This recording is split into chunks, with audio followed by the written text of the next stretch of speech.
Hello, नमस्कार, आदाब, सत श्री अकाल और अस्सलाम वालेकुम। मैं हूं मोहम्मद अहमद काज़मी, लेकर आया हूं आपका पसंदीदा कार्यक्रम आपके रूबरू। मीडिया स्टार वर्ल्ड वैसे तो ज्यादातर आपको इंटरनेशनल खबरें देता है, लेकिन कभी कभी कुछ ऐसी खबरें विचलित करने वाली आ जाती हैं देश की कि उसको भी कवर करना जरूरी लगता है, क्योंकि हमें ये महसूस होना चाहिए, समझ में आना चाहिए कि हमारा देश किस तरफ जा रहा है। भारतीय जनता पार्टी और आरएसएस के नजरिए के लोगों ने देश को कहां से कहां ला करके खड़ा कर दिया है, वो हम आप सभी, हिंदू मुसलमान सभी, बहुत ही संजीदगी से महसूस करते हैं। उत्तर प्रदेश का जो बुलडोजर राज, और मध्य प्रदेश में भी वो सब हुआ, लेकिन मध्य प्रदेश में हाल ही में दो अहम वाकयात हुए हैं जो जिस पर नजर डालना बहुत जरूरी है, और ये समझना जरूरी है कि आखिर मंजिल क्या है, देश को किस तरफ ले जाना चाहते हैं।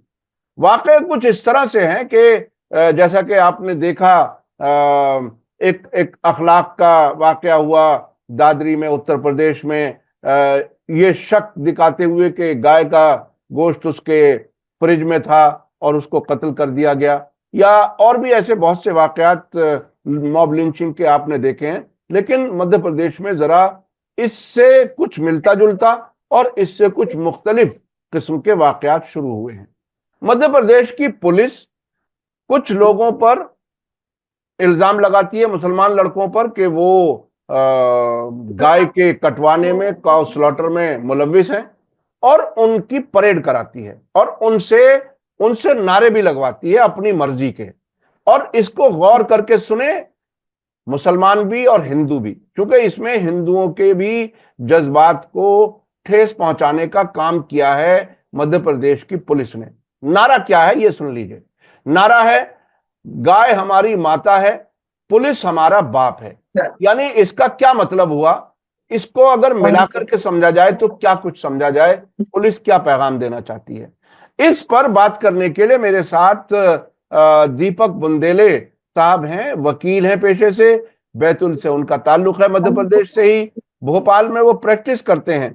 और मैं आपको याद दिला दूं कि ये वही दीपक बुंदेले हैं जिनको मई 2020 में मध्य प्रदेश की पुलिस ने रास्ते में सिर्फ इसलिए पिटाई कर दी थी क्योंकि उनके चेहरे पर दाढ़ी थी, और बाद में उन्होंने खुद ये कबूल किया था एक मुलाकात में, जिसकी रिकॉर्डिंग मौजूद है, कि हमने आपको मुसलमान समझ करके पिटाई की थी। यानी उन्होंने बराह रास्त महसूस किया कि मुसलमान किन हालात से गुजर रहा है इस मुल्क में। दीपक बुंदेले ने 3 मार्च के एक वाकये पर, ये जो मध्य प्रदेश पुलिस का है, 2 लड़कों को जिस तरह से उन्होंने नारे लगवाए सड़क पर, उनके उस वाकये के खिलाफ स्टेट के ह्यूमन राइट्स कमीशन को उन्होंने पत्र लिखा है और कानूनी कार्रवाई करने का वो सोच रहे हैं, कुछ आगे बढ़ने का। दीपक बुंदेले साहब, वेलकम है आपका मीडिया स्टार वर्ल्ड को, आपने वक्त दिया उसके लिए बहुत बहुत शुक्रिया। बुंदेले साहब, थैंक यू सर। ये यानी मुसलमान ना होते हुए भी आप मुसलमानों की तकलीफ को महसूस कर रहे हैं, एक तो ये बहुत बड़ी बात है। अब तो बहुत कम तादाद होती जा रही है ऐसे लोगों की जो अपने आप को वहां खड़ा करके महसूस करें कि आखिर अगर हम वहां होते तो हमारे साथ क्या गुजरती। तो अभी जो ये वाकया हुआ है, जो आपने स्टेट ह्यूमन राइट्स को लिखा है, उस वाकये के बारे में बताइए, क्या कुछ है। देखिए, मध्य प्रदेश में एक जिला है उज्जैन, हमारे मुख्यमंत्री जी वहीं से चुनाव जीत के आते हैं। वहां एक गाय काउ स्लॉटर वाली घटना हुई, किसने की नहीं की ये अलग विषय है। उसके बाद पुलिस ने 2 लड़कों का जुलूस निकाला, उनको मारा पीटा, उसके बाद उनसे नारे लगवाए, गाय हमारी माता है, बैल हमारा बाप है। पुलिस किसी भी मामले में पुलिस द्वारा नारे लगाए गए। हाँ जी। और इस नारे को दोबारा बता दीजिए, क्या नारा लगा है? ये गाय हमारी माता है, पुलिस हमारी बाप है। हाँ। अब इसको पता नहीं, जो लोग XYZ गाय को माता मानते हैं उसको किस तरह से समझेंगे, ये उनके ऊपर छोड़ रहे हैं हम, लेकिन पुलिस की ये हरकत है ना। तो एक तो ये वाकया हुआ, उसके बाद हमने इसको मानवाधिकार आयोग को हमने एक पत्र लिखा इस मामले में कि पुलिस असल में देश में विधि का शासन है, पुलिस का शासन नहीं है ना। अगर मैं कोई अपराध करता हूं तो मुझे विधि अनुसार कठोर से कठोर दंड दिया जाना चाहिए, ट्रायल चलना चाहिए, सारी विधि प्रक्रिया का पालन होना चाहिए। पुलिस किसी को का जुलूस निकाल रही है, मार रही है, पीट रही है, ये विधि में विधि संगत नहीं है। भारत का संविधान हर इंसान को अधिकार देता है, उस अधिकार का संरक्षण होना चाहिए। सही। तो अभी अभी जो ये वाकया हुआ, ये कहाँ के लड़के थे, क्या था, और क्या वो वाकया हुआ था या सिर्फ इल्जाम था, और क्या उस पर कोई और जांच हो रही है, पुलिस जांच कर रही है, पुलिस का क्या कहना है? नहीं, देखिए, जब तक आरोप साबित ना हो तब तक तो वो बेगुनाह है। हाँ। अगर ऐसा वाकया हुआ है हम्म। तो बिल्कुल उन पे कानूनी कार्रवाई करे, कोई पुलिस पर सही। कानूनी कार्रवाई करे, लेकिन आप उनको जज के पहले आप दोषी नहीं ठहरा सकते और अपने हिसाब से सजा नहीं दे सकते। उसके लिए अदालतें बनी है देश में। जो भी उन्होंने जुल्म किया वो अदालत में पेश करे, अदालत उन्हें सजा दे अगर वो किया है तो। लेकिन पुलिस के द्वारा जुलूस निकालना, मारना, पीटना, गाय हमारी माता है, बैल हमारी बाप है, नारे लगवाना, ये विधि के स्थापित सिद्धांतों का उल्लंघन है और ये मानवाधिकारों का भी उल्लंघन है। और मध्य प्रदेश में पुलिस जो है, एक महत्वपूर्ण बात मैं यहां जोड़ना चाहूंगा। इस वाक्य के बाद बजरंग दल वहां पर पुलिस का सम्मान करता है, उज्जैन में। और पुलिस का सम्मान करता है, मतलब जो पुलिस है वो बजरंग दल के खेमे में खेल रही है। पुलिस की जगह हिंदू फोर्स भर्ती हो रहा है। पुलिस को कॉन्स्टिट्यूशन से कोई मतलब नहीं है, उनको आपके नागरिक अधिकारों से कोई मतलब नहीं है। वो सिर्फ बजरंग दल के इशारों पे काम करने वाली कठपुतली बन गई है। बजरंग दल सम्मान कर, एक घटना और हुई है अभी हाल ही में दमोह में, वो भी सेम वाकया है। वहां भी जुलूस निकला, वहां भी लड़कों की पिटाई हुई, इन पे भी गोका शिकार हो। वहां भी बजरंग दल ने इस घटना के बाद पुलिस का सम्मान किया है। इस मतलब ये घटना हुई, उसके बाद पुलिस ने जो हरकतें की है मारपीट की लड़कों से, उनके बाद बजरंग दल ने पुलिस का सम्मान किया है। तो बजरंग दल कोई एजेंसी तो है नहीं, ये तो खुद रजिस्टर्ड नहीं है, तो खुद आतंकवादी का संगठन है। ये हिंदू आतंकवादी है, जैसे कोट अनकोट मुस्लिम आतंकवादी होते हैं, है ना। और इनको सरकार का संरक्षण है।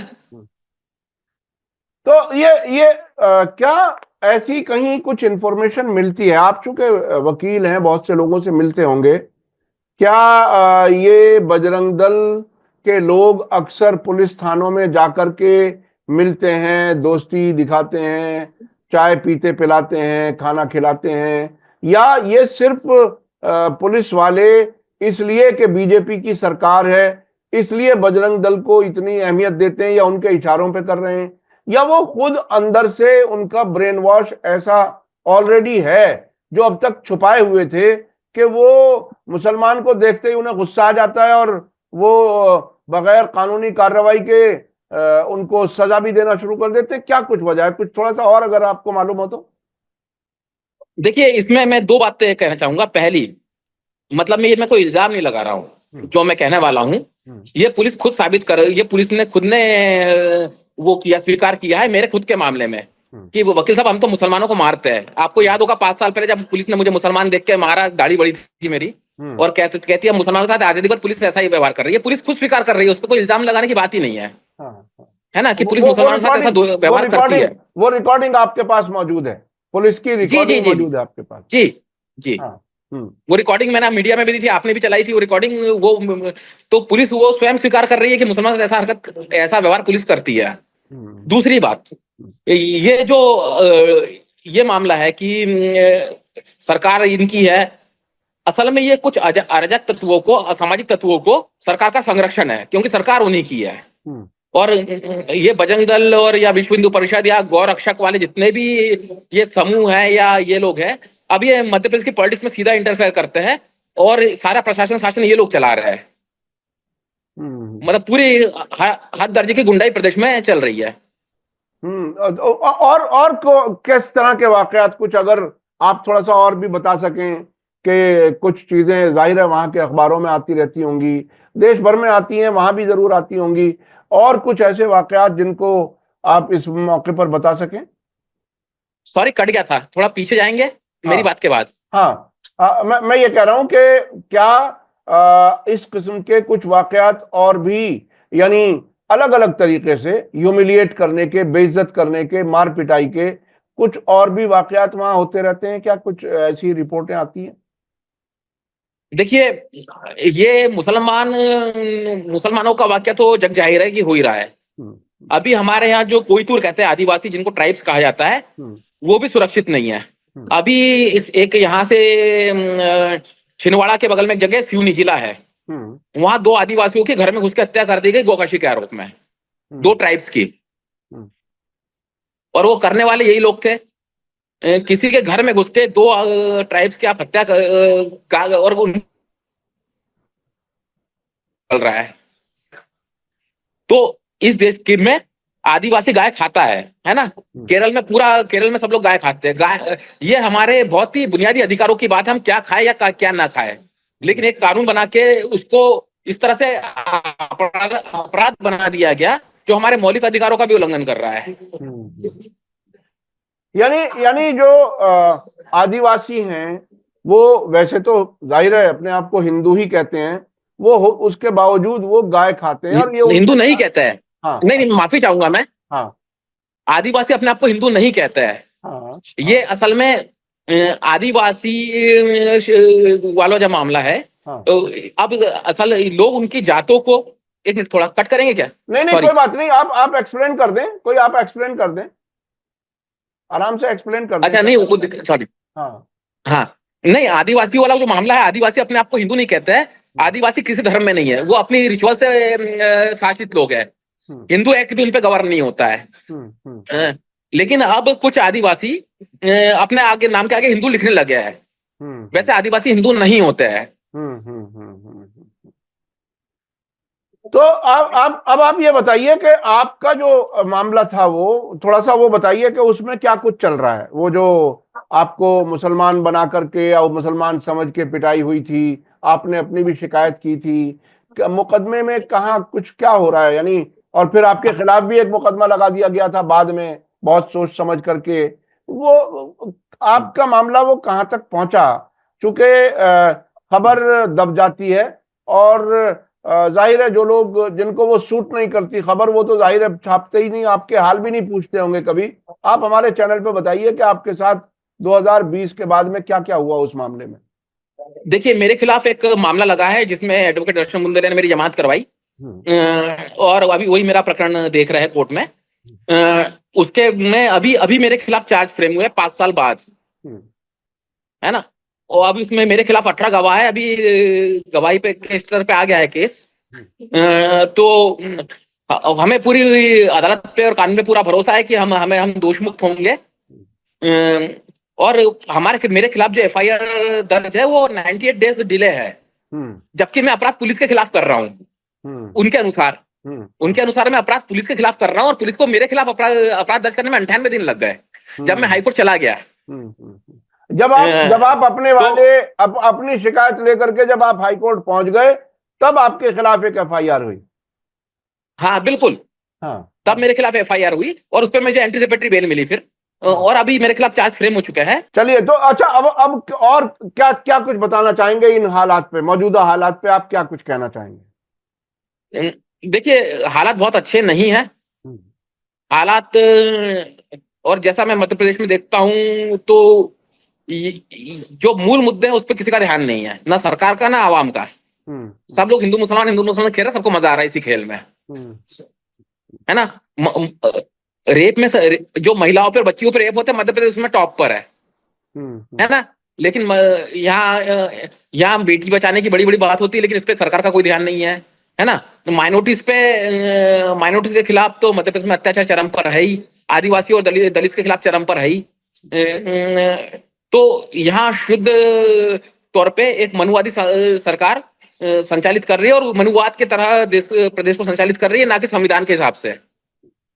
अच्छा, आपके कांटेक्ट में बहुत से मुसलमान भी होंगे, इन हालात पे मुसलमानों का क्या रिएक्शन है? क्या कुछ कहीं कोई ऑर्गेनाइज तरीके से कोई प्रोटेस्ट होता है, या जैसे ये 2 वाकयात हुए हैं अभी, गाय हमारी माता है और पुलिस हमारा बाप है, ये नारे लगवाए जाते हैं, पब्लिक में परेड कराया जाता है, उस पर क्या कोई मुस्लिम संगठन या मुस्लिम कोई इंडिविजुअल या वकील कोई निकल के आते हैं, या सबको डर लगा हुआ है? नहीं, अब डर के बारे में मैं नहीं कह सकता, मतलब वो टिप्पणी करना उचित नहीं होगा। हाँ। लेकिन हाँ, ये है कि एक रिक्त स्थान है कि जो माइनॉरिटी की तरफ से आवाज नहीं उठ रही है। हाँ। लेकिन दूसरी बात है, ये जिम्मेदारी माइनॉरिटी की नहीं है। ये जिम्मेदारी हर अमन पसंद इंसान की है जो इन बातों को उठाए। मतलब हम माइनॉरिटीज पे नहीं छोड़ सकते कि मुसलमानों पर अत्याचार हो रहे तो मुसलमान बोलेगा, या दलित पर अत्याचार हो रहा है या आदिवासी पर अत्याचार हो रहा है तो वो बोलेगा। जो देश के संविधान में भरोसा करता है उस हर आदमी की ड्यूटी है इस पे किसके खिलाफ बोलना। ये बहरहाल बहुत ही अफसोसनाक सूरत हाल है कि एक वक्त था जब इसी तरह से वाकई चीजें समझी जाती थी, सोची जाती थी, उस सोच को एक तरह से कमजोर किया है। मिसाल के तौर पर आरएसएस, बीजेपी ने सेकुलरिज्म को सूडो सेकुलरिज्म कहना शुरू कर दिया, टर्मिनोलॉजी इस तरह से बदल दी जिससे कि आदमी बचने लगा। यानी अब अपने आप को सेकुलर और धर्मनिरपेक्ष कहलाता हुआ भी डरता है आदमी। यानी बड़ी अजीब सी सूरत जी है। तो ऐसी जी सूरत में जब धर्मनिरपेक्षता की डेफिनेशन बदल गई हो, ऐसे हालात में जब नेशनलिज्म की डेफिनेशन बदल गई हो, राष्ट्रवाद की जो जो परिभाषा बदल गई हो, ऐसी सूरत में बराबर हक कैसे मांगा जाए सभी शहरियों के लिए? आप एक वकील के तौर पर क्या कहते हैं? देखिए, मतलब इसमें मामला यह है कि जो आप नेशनलिज्म की जो बात की, वो सूडो सेकुलर एक लफ्ज इस्तेमाल किया और आपने एक नेशनलिज्म इस्तेमाल किया, दो लफ्ज। हम्म। तो वो जो सूडो है वो नेशनलिज्म है, और जो सेकुलरिज्म है वो तो जैसा था वैसा ही है। ये हम्म। सूडो नेशनलिस्ट लोग हैं जो अभी सत्ता में बैठे हुए हैं। हम्म। ये कथित देशभक्त है।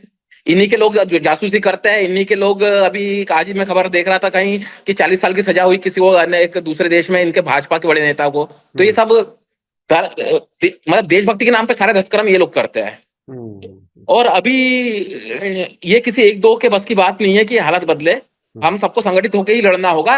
और जरूर नहीं है मुसलमानों को संगठित होना है या दलितों को संगठित होना है, सबको होना होगा, एक साथ आना होगा, तब कुछ हालत बदलने की गुंजाइश है। अच्छा, मैं तो अपने यहाँ एक मुसलमान के तौर पर ये बात कह रहा हूं, शायद दूसरे संप्रदायों में, दूसरे समुदायों में भी ये बात हो कि जो लीडर प्रोजेक्ट किया जाता है वो असल में उन्हीं का आदमी होता है नाम से मुसलमान, लेकिन वो काम उनका करता है।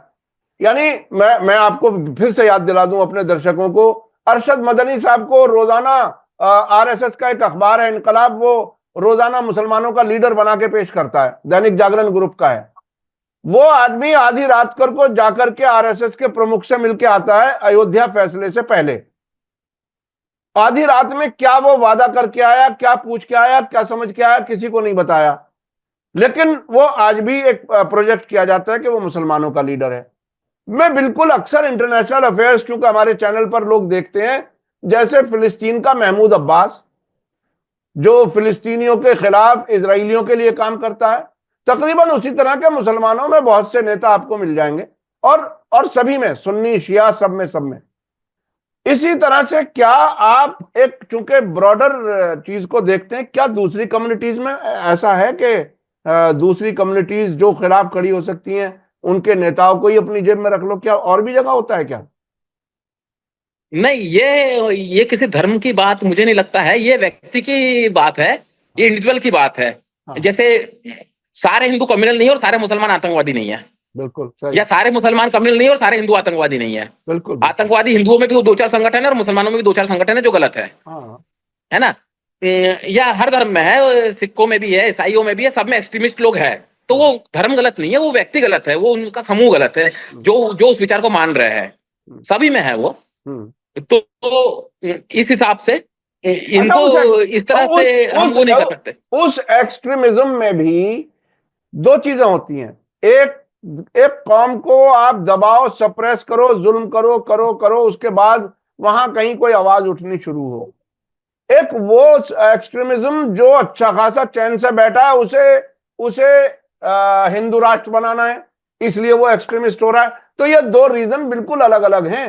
मतलब अगर उसके और जरा बारीकी में जाएंगे, लेकिन बहरहाल एक बड़ा जो सवाल था वो जनरल ये कि सरकार अपनी पसंद के लोगों को लीडर बनाती है कम्युनिटीज का, ताकि लोगों का गुस्सा कम किया जा सके और निकाला जा सके। ऐसा जी बिल्कुल, ऐसा मुझे लगता है। जी जी बिल्कुल, आप सही कह रहे हैं। मतलब अधिकतर, मतलब जो दक्षिण पंथ है वो भाई भाई है, चाहे हिंदुओं का हो चाहे मुसलमानों का हो। बिल्कुल बिल्कुल बिल्कुल। राइट विंग भाई भाई है, हिंदू कट्टर और मुस्लिम कट्टर भाई भाई है आपस में, वो जनता को लड़ाने का काम कर रहे हैं। बिल्कुल बिल्कुल बिल्कुल, वो इंसानियत के खिलाफ काम कर रहे हैं। जी, दोनों। और कट्टरपंथी, बिल्कुल कट्टरपंथी देखिए वो है जो दूसरे को नुकसान पहुंचाए और एक ऐसे नजरिए के साथ जिए कि बस मैं ही जीने का हक रखता हूं, दूसरा जीने का हक नहीं रखता। तो ये नजरिया बिल्कुल गलत है। सभी इस मुल्क का हिस्सा हैं, सभी इस मुल्क के नागरिक हैं, शहरी हैं, और सबको इज्जत के साथ जीने का हक है। हम बहरहाल इस उम्मीद के साथ के देश में सभी को बराबर का हक मिले और जीने का हक मिले, ऐसे हालात फिर से बहाल हों। हम आखिर में कोई बात आप अगर नतीजे के तौर पर कुछ कहना चाहें तो। जी, मेरा मतलब एक यही है कि अभी जो मामला चल रहा है, तो अभी हिंदू और मुसलमान खतरे में नहीं है, अभी देश का संविधान खतरे में है, जिसका टारगेट अभी मुस्लिम है। फिर कल को आदिवासी भी होंगे, दलित तो होते ही आए हैं, है ना। तो अभी ये जो लड़ाई मुसलमानों को बचाने की नहीं है, या ईसाई या आदिवासी को बचाने की नहीं है, संविधान बचाने की लड़ाई है। और उसे सब मिलकर मुसलमान, ईसाई, आदिवासी का एक रिप्रेजेंटेटिव है जो खतरे में दिख रहा है। जी जी जी। लेकिन जाल में फंस रहा है हिंदू भी, यानी बिल्कुल, यानी बेगुनाही, यानी बेरोजगारी, महंगाई, इस किस्म की परेशानियां तो सभी लोग भुगत रहे हैं, जो मेजोरिटी में है वो ज्यादा भुगत रहे हैं। ये बात कही जा सकती है। जी हाँ जी, बिल्कुल। मध्य प्रदेश में पेट्रोल के जो रेट है वो पूरे देश में सबसे ज्यादा हाई है, 110 रुपए लीटर। जी जी। लेकिन यहाँ की जनता को कोई फर्क नहीं पड़ रहा है कि पेट्रोल इतना महंगा है। आपके साथ यूपी में 92 है, दिल्ली में 94 ऐसा कुछ आसपास है, लेकिन यहाँ 110 रुपए लीटर है।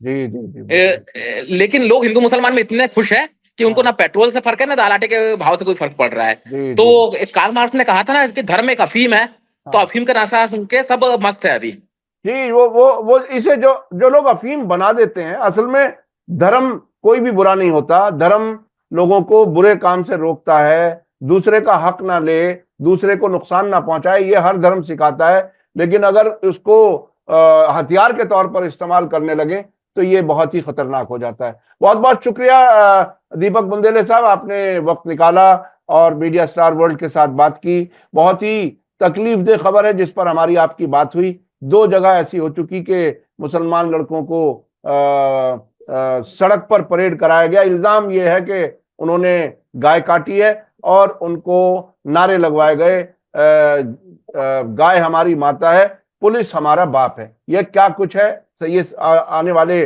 जो देश चलाने वाले लोग हैं उन्हें गौर करने की जरूरत है, देश की जनता को गौर करने की जरूरत है। बहुत बहुत शुक्रिया। इसी के साथ मुझे दीजिए इजाजत। धन्यवाद, शुक्रिया। जय भारत, जय हिंद। मीडिया स्टार वर्ल्ड के और वीडियो देखने के लिए हमारे चैनल को सब्सक्राइब करें और सीधे नोटिफिकेशन पाने के लिए बेल आइकन दबाएं। और अगर हमारी खबर सच्ची और अच्छी लगे तो अपने व्हाट्सएप, इंस्टाग्राम, फेसबुक और ट्विटर अकाउंट पर जरूर शेयर करें।